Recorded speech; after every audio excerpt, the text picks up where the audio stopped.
அனைவருக்கும் வணக்கம். இன்னைக்கு நம்ம எங்க இருக்கோம்னா கத்தார்ல தோகா நகரத்துல நம்ம கத்தார் தமிழ் சங்கத்தோட அலுவலகத்துல இருக்கோம். கத்தார் தமிழ் சங்கத்தோட தலைவர் நம்ம மணிபாரதி ஐயா நம்மளோட இருக்காங்க.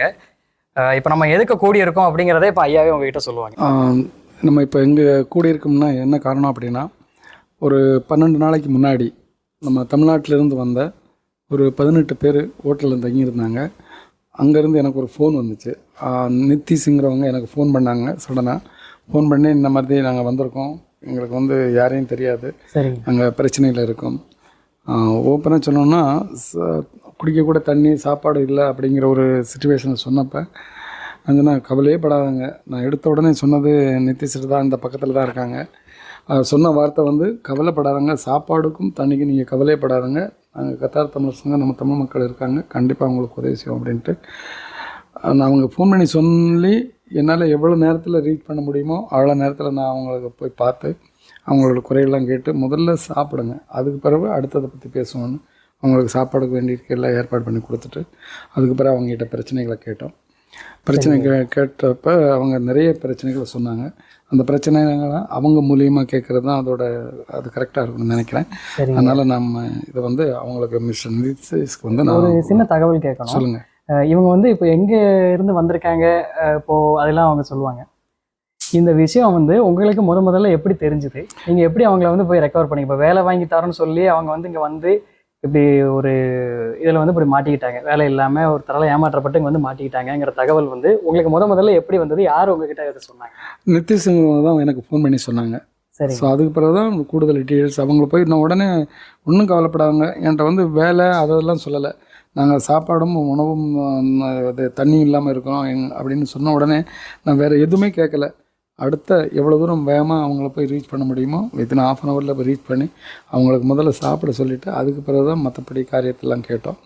கேட்டு அது நிறைய பேசணும், அவங்க எப்படி இதில் வந்தாங்கங்கிறத பேசிட்டோம். அதுக்கு பிறகு நாங்கள் எப்படி நம்ம வந்து இதிலேருந்து வெளியே வந்தோம், எப்படி இது பண்ணுறோம் அப்படிங்கிறத நான் சொல்கிறேன். சிறப்பு சிறப்பு. இப்போ அவங்ககிட்டே கேட்போம். சகோ, நீங்கள் சொல்லுங்கள், உங்கள் பேர், நீங்கள் எங்கேருந்து வரீங்க, நீங்கள் எப்படி நீங்கள் இதில் வந்து உங்களுக்கு வேலை வாங்கி தரோன்னு சொன்னாங்க, அதுக்கப்புறம் நீங்கள் எப்படி இங்கே வந்தீங்க, எந்த வழியாக நீங்கள் இப்போ உங்களோட அனுபவத்தை நீங்கள் சொல்லுங்கள், என்ன பண்ணணும் என்ன பண்ணக்கூடாதுங்கிறத நம்ம பார்க்குறவங்களுக்கு ஒரு விழிப்புணர்வு கொடுக்கறதுக்காக தான் நம்ம இந்த வீடியோ பண்ணுறோம்.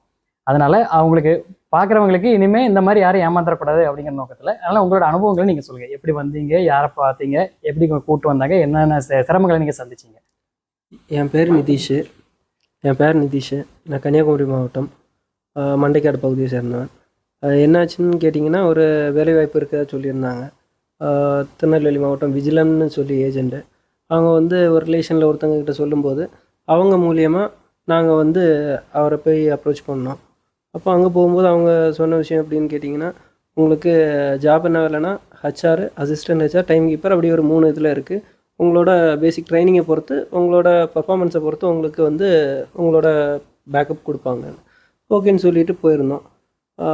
நேபாளில் உங்கள் ட்ரைனிங் சென்டர்னு சொல்லியிருந்தாங்க. நேபாளுக்கு நாங்கள் கிளம்பிட்டோம். நேபாள் போகிறதும் எங்களுக்கு அது எப்படி என்னன்னு தெரியல. அவர் தான் எல்லாமே ரெடி பண்ணார், விஜிலன்னு சொல்லி ஏஜென்ட்டு. சரி. அவர் மூலியமாக நாங்கள் மூவ் பண்ணிட்டு நாங்கள் அதுக்கப்புறம் நேபாள் போனோம். அங்கே போகும்போதே பார்த்தீங்கன்னா A to Z மேனேஜ்மெண்ட்னு சொல்லி வச்சுருந்தாங்க. அது ஒரு ஹோட்டலில் தான். அது ப்ராப்பராக அவங்களுக்கு ஒரு ஸ்பெல்லிங்கு எதுவுமே அவங்களுக்கு ப்ராப்பராக இல்லை. நாங்கள் இப்போ நினச்சோம், சரி ஒரு கம்பெனி, நியூ ஸ்டார்ட் அப் கம்பெனின்னு சொல்லியிருந்தாங்க. ஒரு புதுசாக ஒரு கம்பெனி ஸ்டார்ட் பண்ணுறாங்க. அந்த புதுசான கம்பெனிக்காக இப்போ வந்து ரெக்யர்மெண்ட் எடுக்கிறாங்க. நமக்கு வேலை என்னன்னு கேட்டிங்கன்னா, நம்ம கம்பெனிக்கு ஆட்கள் வந்துட்டு இருப்பாங்க, அது எல்லாமே நம்ம ரெக்யூர் பண்ணுறது நம்மளோட வேலை. அதுக்காக ஹச்ஆர், அசிஸ்டன்ட் ஹச்ஆர், டைம் கீப்பர்னு சொல்லி 3 பொசிஷனில் எடுக்கிறோன்னு சொன்னாங்க. சரிங்க அப்படின்னு சொல்லி ஓகேன்னு சொல்லி நாங்களும் போயிட்டோம். அப்புறம் அவங்க கோச்சிங் எல்லாம் பார்க்கும்போது அவங்களுக்கு ஒரு ப்ரொனவுன்சியேஷனாக இருக்கட்டும், அந்த ஒரு ஸ்பெல்லிங்காக இருக்கட்டும், ப்ரொஃபஷனல் ஒன்றுமே அவங்களுக்கு தெரியல. இருந்தாலும் சரி ஓகே, நம்ம அங்கே ஒன்றுமே கேட்க முடியாது. என்னென்னு கேட்டிங்கன்னா, ஏதாச்சும் கேட்டால் டேரெக்டாக டெர்மினேட், யுவர் டேரெக்ட் டெர்மினேட், இல்லைனா போய் அப்பாலஜி எழுதுங்க. இதே மாதிரி நம்மளை ஒரு அந்த ஒரு கட்டுப்பாட்டுக்குள்ளே அப்படியே வச்சுட்டு நெருக்கமான சூழ்நிலைக்குள்ளே உங்களை வச்சுட்டாங்க. அப்படியே நேபாளில் இருந்து அப்போ இங்கே எப்படி வந்தீங்க? அந்த நேபாள் ஃபஸ்ட்டு நேபாளில் முடிஞ்சிச்சு. அவங்க வந்து அங்கே ஒரு சர்டிஃபிகேட் கொடுத்தாங்க. சரி, நான் வந்து போனது டைம் கீப்பர்னு சொல்லியிருந்தாங்க. அதுக்கப்புறம் என்னை வந்து அசிஸ்டன்ட் ஹெச்ஆராக ப்ரொமோட் பண்ணேன்னு சொல்லி ஒரு லெட்டர் கொடுத்தாங்க. அப்ரிசியேஷன் லெட்டர்லாம் கொடுத்து, நீங்கள் அசிஸ்டன்ட் ஹெச்ஆர் ப்ரமோஷன் உங்களுக்கு கிடச்சிருக்குன்னு சொல்லிவிட்டு நீங்கள் அப்படியே போங்கன்னு சொல்லி உங்களுக்கு விசா வந்துடும். உங்களுக்கு பிஸ்னஸ் விசாவில் கூட்டிகிட்டு போகிறோம். உங்களுக்கு அங்கே போயிட்டு நம்ம வந்து அதுக்கப்புறம் எக்ஸிட் பண்ணிட்டு அதுக்கப்புறம் உங்களுக்கு மீதி உள்ள எம்ப்ளாய்மெண்ட் விசா மூவ் ஆகும்னு சொல்லியிருந்தாங்க. சரிங்க. அப்போ நீங்க படிச்சதை வச்சு தான் நீங்க வந்து இங்க வாரோம் அப்படிங்கிற ஒரு எண்ணத்துல தான் நீங்க வந்திருக்கீங்க. கண்டிப்பா, உங்களோட டிகிரி குவாலிஃபிகேஷன் வச்சு தான் வாரோம் அப்படிங்கிற மாதிரி தான் உங்களை வந்து காமிச்சு கூட்டு வந்திருக்காங்க. அப்படியே தான் கூட்டு வந்துருந்தாங்க. சரிங்க. அதுக்கப்புறம் என்ன ஆச்சுன்னா, அங்கேருந்து நம்ம மூவ் ஆகி நாங்கள் அங்கேருந்து நேராக டெல்லிக்கு வர வச்சாங்க. ஏன்னா 2வது போயாச்சுன்னா இமிக்ரேஷனில் என்ன ஏதுன்னு கேட்பாங்கன்னு சொல்லி அவங்க தான் ஏதோ சொல்லியிருந்தாங்க. சரிங்க. அதுக்காக பஸ் வழியாகவே எங்களை வந்து திரும்ப டெல்லி கூட்டிகிட்டு வந்திருந்தாங்க. சரிங்க. டெல்லி வந்துட்டு அங்கேருந்து டைரெக்டாக கத்தார் வந்தோம். கத்தார் வரும்போது ஃபஸ்ட்டு நாங்கள் வர்றதுக்கு முன்னாடி எங்களுக்கு முன்னாடி ஒரு பேட்ச் வந்திருந்தாங்க. சரிங்க. அந்த பேட்ச் என்னாச்சுன்னு கேட்டிங்கன்னா, அந்த பேட்சுக்கிட்ட என்ன சொல்லியிருக்காங்கன்னா, இங்கே நடக்கிறது எதுவுமே அவங்களுக்கு தெரியக்கூடாதுன்னு சொல்லி அவங்க எங்களுக்கு கால் பண்ணுறதும் இல்லை, ஒன்றுமே இல்லை. அவங்களே அதே மாதிரி ஒரு கட்டுப்பாட்டுக்குள்ளே வச்சுட்டு இருந்திருப்பாங்க. சரிங்க. நாங்கள் அதுக்கப்புறம் செகண்ட் இது என்ன பண்ணுறோம், நாங்களும் இங்கே வந்துட்டோம். கத்தார் என்ட்ரி ஆகிட்டோம். ஆசாத்துங்கிறவரை நாங்கள் அதுவரை பார்த்ததில்ல. சரிங்க. அப்போ நாங்கள் மீட் பண்ணுறோம். எங்களை பிக்கப் பண்ணுறதுக்கு ஆசாத்துங்கிறவர் வராரு. சரிங்க. நாங்கள் அவரை மீட் பண்ணுறோம். மீட் பண்ணிட்டு அவர் ஹோட்டல் ரூமுக்கு கூப்பிட்டு வந்துட்டாங்க. உங்களுக்கு நாங்கள் ஒரு 2 நாள் கழிஞ்சிச்சு, 3 நாள் தாண்டிடுச்சு. சாப்பாட்டுக்கு நாங்கள் அப்போ என்ன கேட்குறோன்னா, எங்களுக்கு சேல்ரி எப்படி சார், அங்கே வந்து 4 நாள் ஆயிடுச்சு.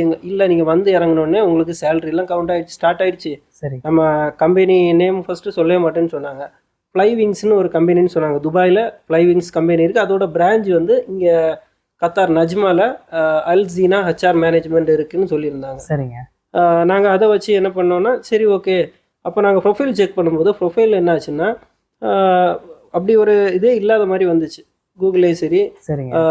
இடிகுலே சரி. நீங்க இந்தியாவில் வச்சு நீங்க பார்த்துட்டீங்க இதெல்லாம் இல்லையா? இல்லை இங்க வந்ததுக்கு அப்புறம் கத்தார் வந்தப்போ. சரி. இப்போ நீங்க நாங்க வந்தோம் சொல்றீங்க. அப்போ நீங்க வந்து இப்போ நீங்க சொல்றதுலேருந்து தெரியுது நீங்க ஒரு ஆளா வரல, நிறைய பேர் வந்திருக்கீங்க அப்படின்ட்டு. நீங்க எத்தனை பேர் வந்திருக்கீங்க? நாங்கள் மொத்தம் 18 பேர் வந்தோம் இந்தியாவில இருந்து. இந்தியாவில இருந்துன்னா நீங்க எல்லாருமே வேற வேற பகுதியில இருந்து வந்தீங்களா? இல்லை எந்த கன்னியாகுமரி மாவட்டத்தை சேர்ந்து நாங்கள் மொத்தம் 3 பேர். திருநெல்வேலி மீதி எல்லாருமே திருநெல்வேலி, தூத்துக்குடி மாவட்டம். இப்போ இவ்வளவு தூரம் நீங்க போனதுக்கு நீங்க சொந்த செலவு போட்டு போனீங்களா, இல்லைன்னா அவங்க கிட்ட நீங்க காசை மொத்தமா கட்டி எவ்வளவு பைசா கட்டி, இல்லை அந்த மாதிரி பைசா நீங்க கொடுத்து அவங்க செலவழிச்சு வந்தீங்களா எப்படி?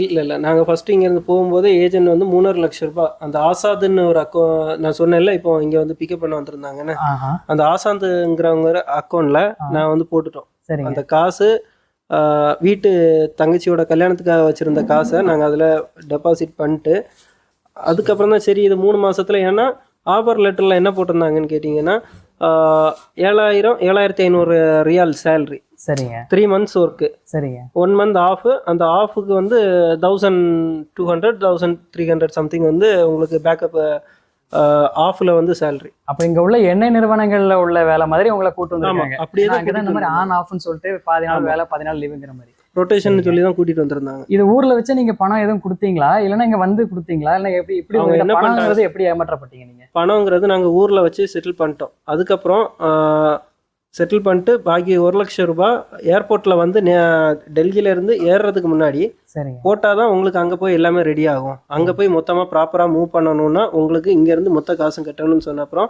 எங்கள் அம்மா தான் என்ன பண்ணுறாங்கன்னா, இந்த ஆசாத்துங்கிற அக்கௌண்ட்டை கொடுத்து ஆசாத் மஞ்சுளா இந்த 2 அக்கௌண்ட்டுக்கு தான் மாறி மாறி காசு ஷேர் ஆனது. எல்லா ஆதாரமும் உங்ககிட்ட இருக்கு? எல்லா ஆதாரமே, காசு அனுப்புனது முதல் எல்லா டீட்டெயில்ஸு, பேங்க் டீட்டெயில்ஸு ஷேர் பண்ண எல்லாமே என்கிட்ட இருக்குது. மஞ்சுளா, ஆசாத் இவங்க 2 பேரோட அக்கௌண்ட்டுக்கும் ஆசாதோட அக்கௌண்ட்டுக்கு என்னை பொறுத்தளவு என்னோட அக்கௌண்ட்லேருந்து நான் வந்து ஆசாத் அக்கௌண்ட்டுக்கு 2.5 லட்சமும் அதுக்கப்புறம் மீதியே வந்து எல்லாம் மஞ்சுளா அக்கௌண்ட்டுக்கும் அனுப்பிச்சி விட்டுருவோம். இப்போ நீங்கள் அனுப்பின மாதிரி தான் எல்லாருமே இந்த மாதிரி பிரித்து அனுப்பி? ஆமாம், எல்லாருமே.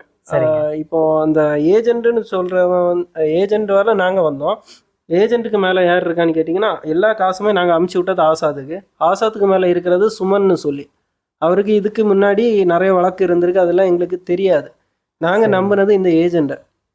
இந்த ஏஜென்ட் எப்படி உங்களுக்கு அறிமுகம் ஆறாங்க? ஒவ்வொருத்தருக்கும் ஒவ்வொரு மாதிரி அறிமுகம். உங்களுக்கு ஒவ்வொருத்தருக்கும் எந்த வழியாக உங்களுக்கு அறிமுகம் ஆகிறாங்க? இப்போ அட்வர்டைஸ்மெண்ட் போட்டு அறிமுகம் ஆகிறாங்களா, இல்லைன்னா உங்களுக்கு வாட்ஸ்அப்பில் செய்தியாக வருதா, இல்லைன்னா உங்களுக்கு தெரிஞ்சவங்க மூலமாக ஃப்ரெண்ட்ஸ் மூலமாக வாட்ஸ்அப் குரூப்பில் வருதா? இந்த மாதிரி வேலை இருக்குங்கிறது உங்களுக்கு எப்படி தெரிய வருது? இந்த மாதிரி ஏமாத்துறவங்க உங்களை எப்படி அணுகுறாங்க? இல்லை, எங்கள் ரிலேஷன்லேயே அவங்க ஊர் தான், எங்கள் ரிலேஷன் மாமாவோட ஊர், அவங்க ஊர்லேயே இருக்கிறாங்க. அப்போ அவங்க ஊருக்காரங்க ஏமாற்ற மாட்டாங்க. அந்த ஒரு நம்பிக்கையில் எங்ககிட்ட என்ன சொன்னாங்கன்னா, நீங்கள் கொடுங்க, பிரச்சனை இல்லை, நல்ல வேலை, நல்ல சம்பளம், 3 மாதம் ரொட்டேஷன் வேலை, நீங்கள் கொடுங்க, உங்களுக்கு நல்ல இடத்துல நல்ல இதாக பண்ணி தருவாங்கன்னு சொல்லி அந்த ஒரு நம்பிக்கையினால, ஊரில் உள்ளவங்கன்னு உள்ள நம்பிக்கையினால நான் கொடுத்தது. அப்போ இதில் என்ன தெரிய வருதுன்னா, உங்கள் சொந்தக்காரங்க மூலமாக அவங்க வந்து உங்களுக்கு நம்பிக்கையானவங்களா மாறி உள்ள வராங்க? கண்டிப்பாக. சரிங்க. இப்போ உங்க கூட இப்போ இங்கே வந்ததுக்கப்புறம் நீங்கள் எத்தனை நாள் இங்கே வந்து செலவழிச்சிங்க? உங்களை இங்கே எந்த மாதிரி பார்த்துக்கிட்டாங்க? இங்கே வந்ததுக்கப்புறம் நீங்கள் ஏதாவது கஷ்டத்தை அனுபவிச்சிங்களா? எந்த மாதிரி விசாலாம் உங்களை கூப்பிட்டு வந்தாங்க? எங்களை அது வரைக்கும் தெரியாது எங்களுக்கு நாங்கள் என்ன இதில் வரோன்னு. எங்களை கூட்டிகிட்டு அந்த இது எப்படின்னு பார்த்தீங்கன்னா, ஒரு நீங்கள் பிஸ்னஸில் உள்ளே போகிறீங்க.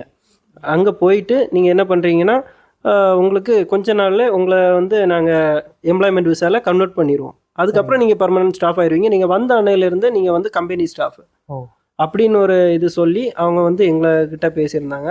அதுக்கப்புறம் நாங்கள் இங்கே வந்து இறங்கிட்டோம். இங்கே வந்து ஒரு வாரம் நல்லா போயிட்டு இருந்துச்சு. அதுக்கப்புறம் டாஸ்க்குன்னு ஒன்று கொடுத்துருந்தாங்க. சரிங்க.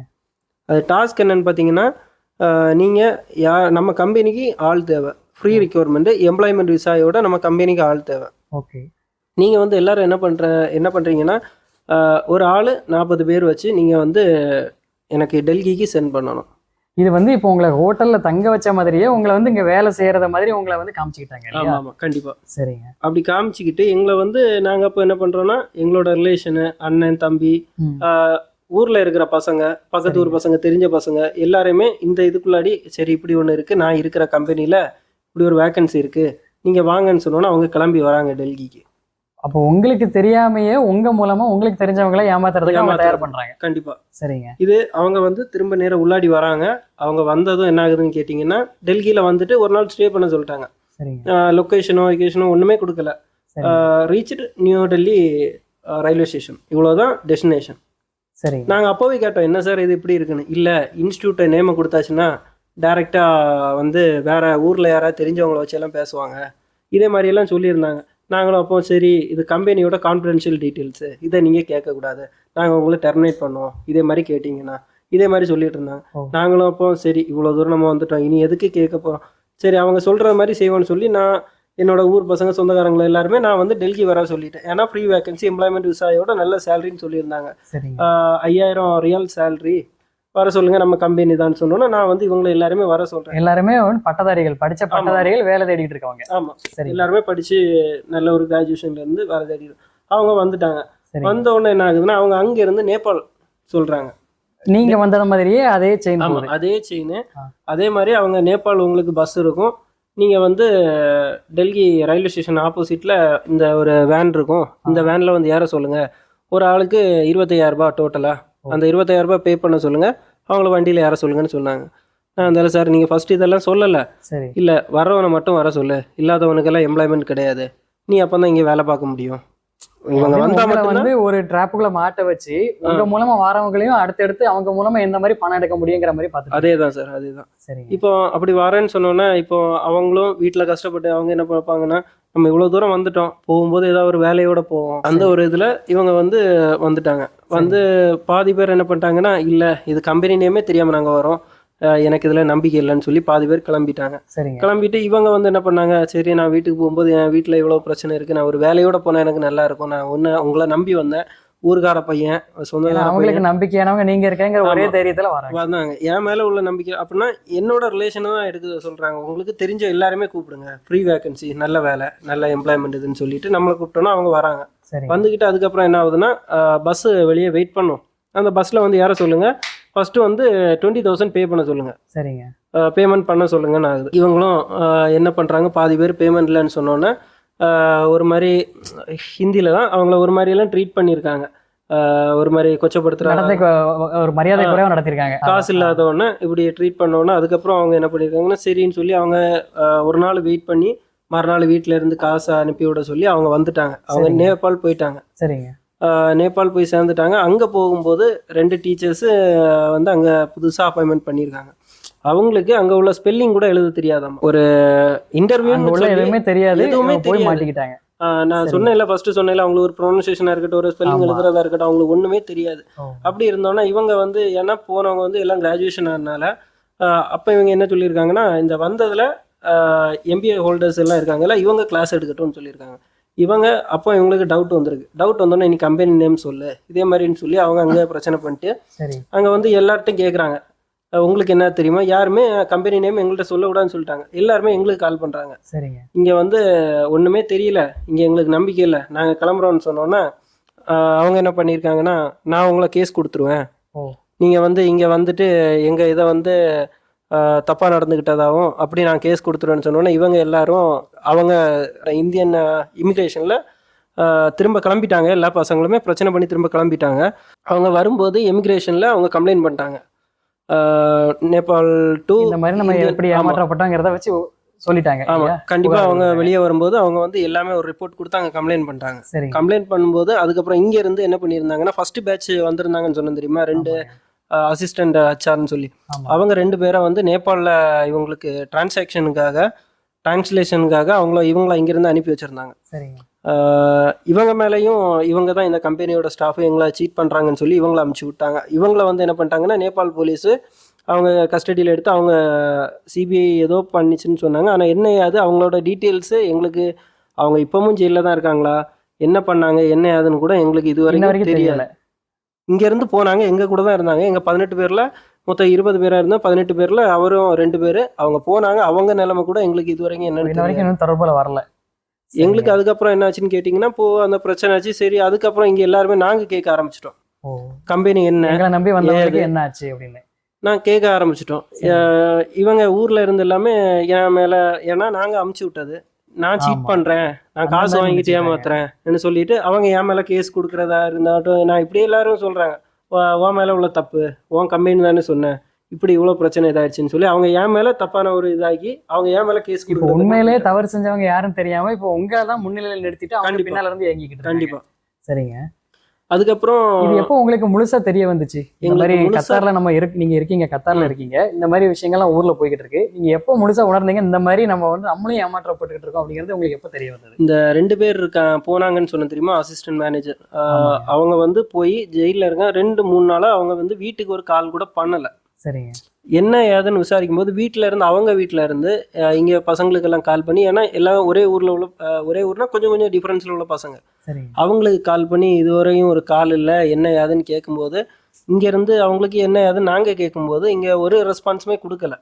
அதுக்கப்புறம் அவங்க அந்த அசாதுன்னு சொன்னவங்க வந்து என்ன சொன்னாங்கன்னா, அவங்க வந்து அங்கே ஒரு பிரச்சனையுமே இல்லை, நல்ல இதில் தான் இருக்காங்க சொல்லும்போது எங்களுக்கு அது ஒரு நம்பிக்கை. நேரடியாக பேச விடாம அவங்க பேசினாலும் அவங்க கிட்ட சொல்லிடுறாங்க. கண்டிப்பாக. சரிங்க. அதுக்கப்புறம் லாஸ்ட்டு நாங்களும் அங்கே முடிஞ்ச அளவு கேட்கும்போது, நான் அது அங்கே ஜெயிலில் இருக்காங்க இப்படின்னாச்சு. எதுக்காக ஜெயில் போனாங்க என்ன, அது உங்கள் பசங்க வந்து ட்ரைனிங் வந்தாங்கல்ல, அவங்க கம்ப்ளைண்ட் கொடுத்துட்டு போயிருக்காங்க, அதுக்காக இவங்கள தூக்கி உள்ளே வச்சுருக்காங்கன்னா அப்படின்னு சொன்னாங்க. எங்களுக்கு என்ன பண்ணுறோம் என்ன ஏது ஒன்றுமே தெரியல.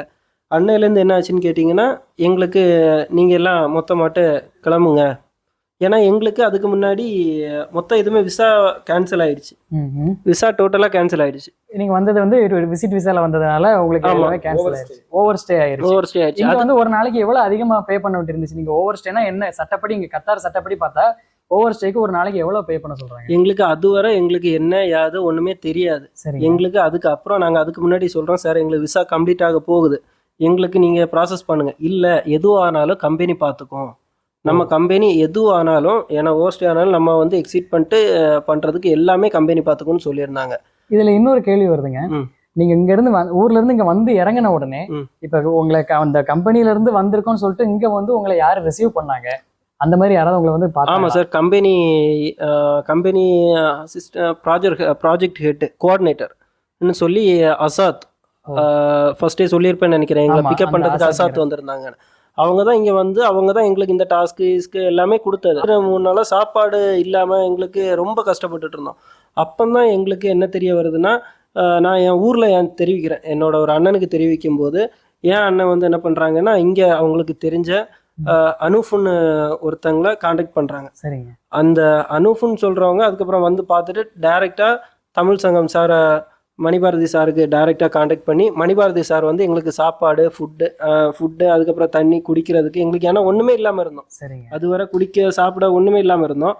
அதுக்கப்புறம் அவங்க வந்து கொடுத்துக்கிட்டு, சரி எதுவானாலும் பார்த்துக்கலாம், நீங்கள் வெயிட் பண்ணுங்கள், உங்களுக்கு தேவையான எதுவானாலும் நடக்கும், பயராதிங்கன்னு சொல்லிக்கிட்டு அவங்க எங்களுக்கு ஒரு புத்துணர்ச்சி, கொஞ்சம் பாதுகாப்பு முன்னாடி கொண்டு வந்துட்டாங்க. கொண்டு வந்துட்டு மறுநாள்ல இருந்து எங்களுக்கு அன்னைக்கு நைட்டு சாப்பாடெல்லாம் கொடுத்துக்கிட்டு, மறுநாள்ல இருந்து எங்களுக்கு சாப்பாடு எல்லாமே அரேஞ்ச் பண்ணி, இது வரைக்கும் எங்களை பார்த்துக்கிட்டு, இது வரைக்கும் தேவையான எல்லாமே, சாப்பாடாக இருக்கட்டும் தண்ணியாக இருக்கட்டும், எங்க இப்போ வீட்டுக்கு போகிறதுக்கு கூட எங்களுக்கு டிக்கெட்ஸ் அரேஞ்ச் பண்ணுறதா இருக்கட்டும், எல்லாமே எங்களை ஒரு இடத்துக்குமே அலைய வைக்காம, ஏன்னா எங்களுக்கு என்ன ஏது ஒன்றுமே தெரியாது, எங்களை ஒரு இடத்துக்கும் அலைய வைக்காம, சரி வீட்டுக்கு போகும்போது கூட அவங்க செலவில் இருந்து தானே இங்கே உள்ள வீட்டுக்கு என்னெல்லாம் தேவைப்படும், முட்டாய் நம்ம இங்கே வெளிநாட்டுக்கு வந்துட்டு அந்த ஒரு இதுக்காக இங்கே இருந்த ஸ்வீட்ஸு, அதுக்கப்புறம் பேரிச்சம்பழம், வந்திருந்தவங்க எல்லாத்துக்கும் இங்கே வந்திருந்தவங்க நாங்கள் கஷ்டப்பட்டிருந்த எல்லாருக்குமே ஸ்வீட்ஸு, பேரிச்சம்பழம் எல்லாமே சார் வாங்கி கொடுத்து எல்லாருமே வீட்டுக்கு கொண்டு போங்க, அம்மாட்ட கொண்டு போய் கொடுங்க அப்படின்னு சொல்லி எல்லா சப்போர்ட்டுக்குமே சார் எங்களுக்கு உறுதுணையாக இருந்து ஃபர்ஸ்ட்ல இருந்து எங்களுக்கு ரொம்ப ஒரு இப்போ வரைக்கும் கடைசி கட்டத்து வரைக்கும் எங்களுக்கு பார்த்துக்கிட்டது சார் தான். சிறப்பு. ஒரு இது மூலமா என்ன தெரிய வருதுன்னா, இதுவுமே வேலைக்கு வரும்போது ஒரு உறுதி இல்லாம யாரையும் நம்பி தெரியாம இந்த மாதிரி வந்து மாட்டிக்க கூடாதுங்கிறது நீங்க சொல்றதுல இருந்து நிறைய தெரிய வருதுங்க. இப்போ இந்த விஷயங்கள் வந்து நடக்கிறத நீங்க ஊருக்கு போய் நீங்க நிறைய பேர்ட்ட தெரிவிக்கணும், இந்த மாதிரி வேற எங்கேயும் யாரையும் ஏமாந்துடக்கூடாது அப்படிங்கிற மாதிரி. இப்போ ஐயா கிட்ட நம்ம பேசுவோம். ஐயா, நீங்க வந்து இவங்களை நாள் இவங்க சொன்னாங்க எப்படி இவங்களை மீட் பண்ணோம் அப்படின்னு சொல்லிட்டு, நீங்க இவங்களை பார்த்து எத்தனை நாள் ஆச்சு, அது வரைக்கும் அவங்க எத்தனை நாள் தங்கியிருந்தாங்க, நீங்க அவங்களை எத்தனை நாள் பாதுகாத்துக்கிட்டீங்க, எப்படி நீங்க வந்து அவங்கள ஊருக்கு அனுப்புறதுக்கு உண்டான ஏற்பாடுகளை வந்து நீங்க பண்ண ஆரம்பிச்சிங்க, அதை கொஞ்சம் தெளிவாக சொல்ல முடியுமா? ஓகே, அவங்க எனக்கு ஃபோன் பண்ண இப்போ ஒரு 12 நாள் இருக்கும். சரி. ஃபோன் பண்ண உடனே நான் போய் பார்த்துட்டு அவங்களுக்கு ஃபஸ்ட்டில் என்ன செய்யணுமோ அதை செஞ்சுட்டு, அடுத்த நாள் அவங்கள நித்தீஷு, பின்ன அவங்க கம்பெனி கோஆர்டினேட்டர்னு சொல்கிறாங்களோ ஆசாத், அவர் 2 பேரையும் நான் எம்பசிக்கு கூப்பிட்டு போனேன். ஏன்னா என்ன இருந்தாலும் எம்பசி தான் இது கூட வந்து கரஸ்பாண்டன்ட் பண்ணோம். இந்தியன் எம்பசியில் போயிட்டு அங்கே லேபர் டிபார்ட்மெண்ட்டில் மீட் பண்ணோம். மீட் பண்ணோடனே ஆசாத்துங்கிறவர் வந்து யார் இவங்களை சீட் பண்ணாங்களோ சுமனுங்கிற ஆளுக்கு நேராக ஃபோன் பண்ணி கொடுத்தாப்புல. நானும் பேசினேன். அது மாதிரி இந்தியன் எம்பசிலேருந்து அவங்களும் பேசினாங்கன்னா, if you are not paying the money you will go behind the பார்னு இந்தியன் எம்பசிலேருந்து அவங்கள பண்ணாங்க. But he assured that he will give the money, but when he is going to give money we don't know. அந்த சுமன்கிறவங்க எந்த ஊருக்காரங்க, எந்த ஊர்ல இருந்து பேசுறாங்க? சுமன் வந்து கன்னியாகுமரி வடக்கன்குளம். அவங்களோட பாஸ்போர்ட் காப்பி எல்லாமே நம்ம டீட்டெயில்ஸ் இருக்குது, அவங்க எல்லாமே கொடுத்தாங்க. அது இந்தியன் எம்பசியில் கொடுத்துருந்தோம். அப்போ அவங்க என்ன பண்ணாங்க, இவங்களுக்கு வந்து ஊருக்கு அனுப்பணும் அப்படின்னா, ஏன்னா ஓவர் ஸ்டே பண்ணியாச்சுன்னா பெர் டே 200 riyals பே பண்ணணும். அப்போ இவங்க ஓவர் ஸ்டே ஆயாச்சு. இப்போ ஊருக்கு அனுப்பணும் அப்படின்னா இந்தியன் எம்பசிலேருந்து ஒரு லெட்டர் சிஐடிக்கு கொடுக்கணும். சிஐடியிலேருந்து போயிட்டு இவங்க ஊருக்கு அனுப்புறதுக்குள்ள டாக்குமெண்ட்ஸ் எல்லாம் ரெடி பண்ணுவாங்கன்னு சொன்னாங்க. அதே மாதிரி நாங்கள் இந்தியன் எம்பசியில் அடுத்த நாள் இதில் வந்து 18 பேரில் 6 பேருக்கு விசா முடியாமல் இருந்தது, அதாவது எக்ஸ்பைரி ஆகாமல் இருந்தது, 30 நாள் ஆகாமல் இருந்தது. ஸோ ஃபஸ்ட்டில் வந்து அவங்கள அனுப்பிச்சிருவோம், ஏன்னா அனுப்பிச்சாச்சுன்னா ஓவர் ஸ்டே ஆகாது, அப்போ அந்த பெனால்ட்டி அவங்களுக்கு வராது அப்படின்ட்டு ஃபஸ்ட்டில் அந்த 6 பேரை அனுப்பிச்சாச்சு. மீதம் 12 பேர். இந்த 12 பேருக்குள்ள பேப்பர்ஸ் எல்லாம் நம்ம எம்பசிலேருந்து ரெடியாகி ஒரு நாள் வந்து சிஐடி நம்ம டிபோர்டேஷன் டிபார்ட்மெண்ட்டுக்கு போனோம். அவங்க சொல்லிட்டாங்க இங்கே கிடையாது, ஏர்போர்ட் எமிக்ரேஷன் போங்க அப்படின்னாங்க. இவங்களை கூட்டிகிட்டு 12 பேரையும் கூட்டிகிட்டு ஏர்போர்ட் எமிக்ரேஷன் போனப்போ அவங்க சொன்னாங்க, நேராக போகிற அன்னைக்கு எக்ஸிட் வந்து அவங்களுக்கு வந்து பிளாக், நீங்கள் பெனால்ட்டி பே பண்ணால் பிளாக் ஆகாது, பெனால்ட்டி பே பண்ணலை அப்படின்னா பிளாக் ஆகும், எக்ஸிட் பண்ணி போயிடலாம் அப்படின்னு சொன்னாங்க. அதையும் நாங்கள் ஏர்போர்ட்டில் என்கொயரி பண்ணிவிட்டு அந்த இதே டைமில் இவங்களுக்கு டிக்கெட் ஒரு டிக்கெட்டு 2 டிக்கெட் தான் நம்ம மேனேஜ் பண்ணலாம். 12 பேருக்கும் டிக்கெட் கொடுக்கணுன்னு நம்ம சென்னையில் வந்து என்ஆர்டி டிபார்ட்மெண்ட்னு இருக்குது. அந்த டிபார்ட்மெண்ட்டில் அரசாங்கத்தோட சேர்ந்த ஒரு அரசாங்கத்தோட அமைப்பு. அதில் வந்து திரு கிருஷ்ணமூர்த்திங்கிறவங்க தான் கமிஷனர் இருக்காங்க. அவங்கள கூப்பிட்டு நான் பேசும்போது அவங்க வந்து டெல்லியில் அஃபிஷியலாக இருந்தாங்க. உடனே அவங்க மெசேஜும் போட்டேன். உடனே அவங்க நீங்கள் சென்னையில் இந்த மாதிரி வேறு திரு மிஸ்டர் அசோக்னு ஒரு ஆள் இருக்காங்க, நீங்கள் அவங்கள காண்டாக்ட் பண்ணுங்கன்னாங்க. திருப்பி அவங்கள காண்டாக்ட் பண்ணி இவங்களோட பிரச்சனை சொன்னப்போ, என்ன வேணாலும் செய்கிறோம், நீங்கள் ஒரு லெட்ரு வந்து மெயில் வந்து எம்பசிலேருந்து அனுப்புங்க, வி வில் டூ அப்படின்னு சொன்னாங்க. உடனே எம்பசியில் போய் சொல்லி எம்பசிலேருந்து அந்த என்ஆர்டி டிபார்ட்மெண்ட்டுக்கு ஒரு மெயில் அனுப்பிச்சோம். இந்த மாதிரி இவ்வளோ பேர் இது இருக்காங்க, இவங்களுக்கு நீங்கள் டிக்கெட்டை இது பண்ணணும் அப்படின்ட்டு. அவங்க சொன்னாங்க ஓகே சொன்னாங்க.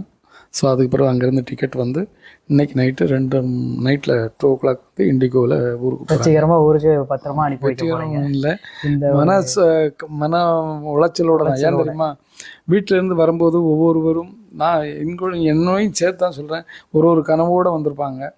ஏன்னா எல்லாருமே பார்த்தீங்க அப்படின்னா பேங்க்ல இருந்த பைசா எடுத்து 3 லட்சம் 2 லட்சம் கொடுக்கல. ஒன்று வட்டிக்கு வாங்கியிருக்கணும், அல்லது நகை அடகு வச்சுருக்கணும், அல்லது இடங்களை விற்றுருக்கணும். ஏதாவது ஒரு பண்ணிவிட்டு நம்ம பையன் ஊருக்கு வெளிநாடு போயிட்டா நமக்கு அந்த கஷ்டங்கள் தீர்ந்து போச்சுங்கிற ஒரு கனவுகளோட பெற்ற அப்பா அம்மா அண்ணன் தம்பி எல்லோரும் இருப்பாங்க. இப்போ அதெல்லாம் இல்லாமல் கொஞ்சம் திருப்பி ஊருக்கு சேஃபாக போகிறாங்க. பட் அது வந்து எனக்கு வந்து கனத்த இதயத்தோடு தான் போகிறாங்க. இருந்தாலும் ஐயா, நம்ம தமிழ் சங்கத்தோட உங்களோட ஒரு சீரிய முயற்சியில் இவங்க வந்து வேற ஏதாவது ஒரு வெளிநாட்டுக்கு வந்துட்டோம், இந்த மாதிரி ஒரு வேலை இல்லாத பட்சத்தில் யாருக்குமே மனதளவில் ஒரு பலகீனமாகி ஏதாவது ஒரு பிரச்சனை பண்ணதுக்கும் வாய்ப்பு இருக்குது. அப்படியும் இவங்க வந்து ஒரு மனதிடத்தோடு இருந்ததுனாலையும், அது மட்டும் இல்லாமல் உங்களுடைய இத்தனை ஒரு வெளிநாட்டில் வந்து இவ்வளவு பெரிய உதவி கிடைக்கிறது வந்து அவ்வளோ சாதாரண விஷயம் கிடையாது. தமிழ் சங்கத்திலேருந்து நீங்கள் நம்மளோட உறுப்பினர்களாக இருக்கட்டும், நம்ம நிர்வாகிகளாக இருக்கட்டும், ஒவ்வொருத்தரும் ஒவ்வொரு இடத்துல வேலை பார்க்குறவங்க, தங்களுக்கு தெரிஞ்சவங்கன்னு ஒவ்வொருத்தரோட கைகளை கோர்த்து இவ்வளோ தூரம் பெருசாக சாதிச்சிருக்க முடியுதுன்னா, நம்மளோட உறுப்பினர்களுக்கு இந்த இது மூலமாக நீங்கள் என்ன சொல்ல விரும்புகிறீங்க? உறுப்பினர்களுக்கும் சொல்கிறேன். இதில் ஒன்று சொல்லணும். நான் இவங்களுக்கு சாப்பாடுன்னு சொன்னப்போ நான் சில பேர் அப்ரோச் பண்ணேன். அதில் மிஸ்டர் முகமது ஈசா அவங்ககிட்ட நான் சொன்னேன். இந்த மாதிரி அவங்கள வந்து தமிழ் சங்கத்தில் வந்து மெம்பர் தான் இருக்காங்க. அவங்ககிட்ட சொன்னப்போ, நம்ம மக்களுக்கு சாப்பாடுக்கு கவலையப்படாதுங்க, நானாச்சு அப்படின்னு சொல்லிட்டு இன்றைக்கி மத்தியானத்து வரைக்கும் அவங்க வந்து சாப்பாடு ஏற்பாடு பண்ணி கொடுத்தாங்க. இந்த அவசரத்தில் வசந்தபவன் தான் அவங்க ஹோட்டலு. இந்த அவசரத்தில் அவருக்கு நான் வந்து கத்தார் தமிழ் சங்கம் மூலியமாகவும் மணிபாரதிங்கிற தனிப்பட்ட முறையிலையும் நான் அவங்களுக்கு நன்றி சொல்ல கடமைப்பட்டிருக்கேன்.